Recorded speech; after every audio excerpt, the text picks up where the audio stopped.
Our final speaker this morning gives a new meaning to this phrase we use of the world's movers and shakers. He demonstrates it in his musical work. He's a 5-time Grammy winner, but also in his humanitarian work, whether it's the Ricky Martin Foundation, his work as a UNICEF Goodwill Ambassador.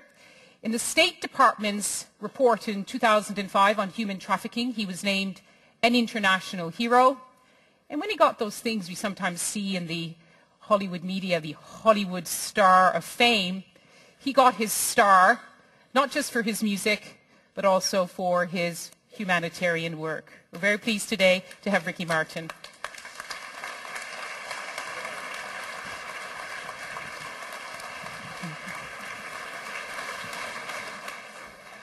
This is very exciting. Emma, thank you so much for your story.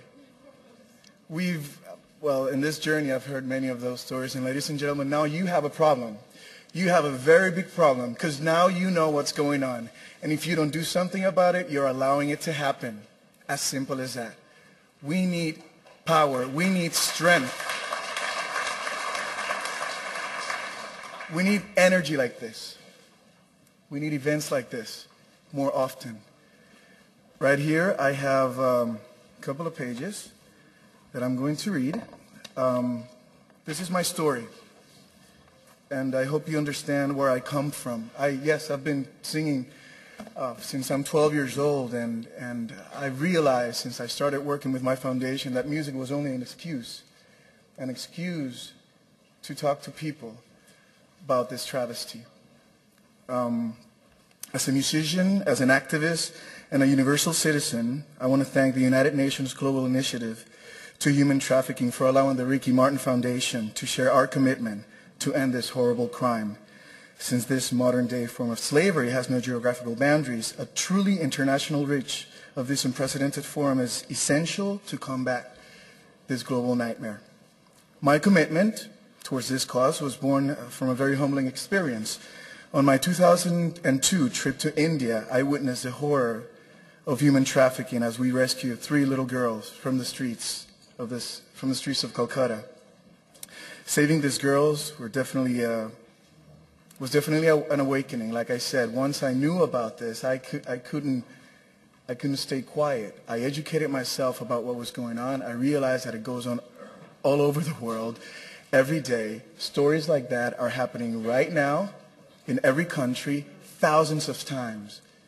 And I just want to share, instead of another story, another problem, I want to talk a little bit about the solution and what my foundation has been working on. Very beautiful steps, very solid elephant steps. But anyway, that was 6 years ago. The Ricky Martin Foundation expanded and launched People for Children, which is an international initiative that condemns child exploitation, of course. The project goal is to create awareness, education, and support for worldwide efforts to seeking the elimination of human trafficking, with special emphasis on children. This unscrupulous market generates anywhere from $12 to $32 billion every year, and amounts surpassed by trafficking of arms and drugs. We know about that. My hope is to secure every child the right to be a child through this non-profit organization conceived as a vehicle to enforce the basic needs of human rights, and partnering with other organizations, social responsible corporations, and individuals. Solutions abound working in alliances. We cannot do it alone. In our evolution, we discovered that we're not alone in this fight. Human beings share the capacity to unite if we work together. As a foundation headquartered in the Western Hemisphere, I have been privileged to partner with many multilateral organizations. In a joint effort with the Inter-American Development Bank and the International Organization for Migration, we launched Call and Live, the first regional campaign to combat human trafficking in the Americas. Very big step. I'm very proud of it. Already operating in Peru, Ecuador, Nicaragua, Costa Rica, and the Dominican Republic. Dozens of lives have been saved through a hotline, and we've received more than 12,000 phone calls, fostered more than 5 investigations. The toll-free number offers a call to action that enables the public to provide valuable information about suspected traffickers. In 2002, at least 6 other Latin American countries will join us in this campaign, and hopefully more lives will be saved. We started in Latin America. Hopefully, the entire planet will join us in this fight. This crime goes on every year, like I said, and hopefully for the this spring, we'll be launching it in Washington, D.C. as well. The Call and Live campaign has proven to be very effective as a data collection tool and a means for identifying gaps in local capacities to serve victims and respond to cases. It has encouraged more countries to launch national hotlines, which would help build more anti-trafficking infrastructure. Launching a national hotline may be a concrete step that every country should take to fight trafficking. It is fairly straightforward, it is easily publicized, and it provides a common rallying point for government and NGO efforts. Now, unfortunately, the atrocities committed against children, in this case, are rampant online. Convinced that knowledge is the most powerful tool, the Foundation and Microsoft Corporation have responded by launching Navega Protegido in the Caribbean and Central America.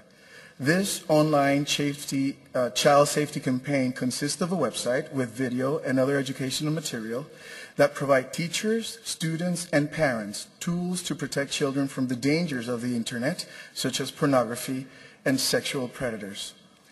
Governments and law enforcement also have a very important role to play to ensure that children are protected around the world from exploitation, of course. Every country has to have legislations in place against child pornography. After testifying before the U.S. Congress in the fall of 2006, I realized that my foundation needed to be a part of a growing movement to eradicate slavery. This led me back to Washington, D.C., and my foundation became part of the action group to end human trafficking and modern-day slavery. The organizations that make up this action group have done what many thought was going to be impossible, come together to support a shared legislative agenda without getting bogged down by individual agendas. I am certain that our voices, ladies and gentlemen, together with the power of other organizations that work against this horrible crime, will continue to galvanize efforts to prevent, suppress, and punish human trafficking. I am very clear that changing attitudes and human behavior, it's very difficult, but never forget that multiple small triumphs over a long period of time are tantamount to social change.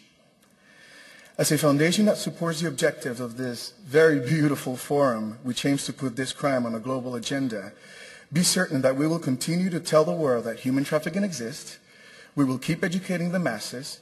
We will keep working on prevention, prosecution, and protection measures in our campaigns to alleviate the factors that make children, women, and men vulnerable to the most vicious violations of human rights.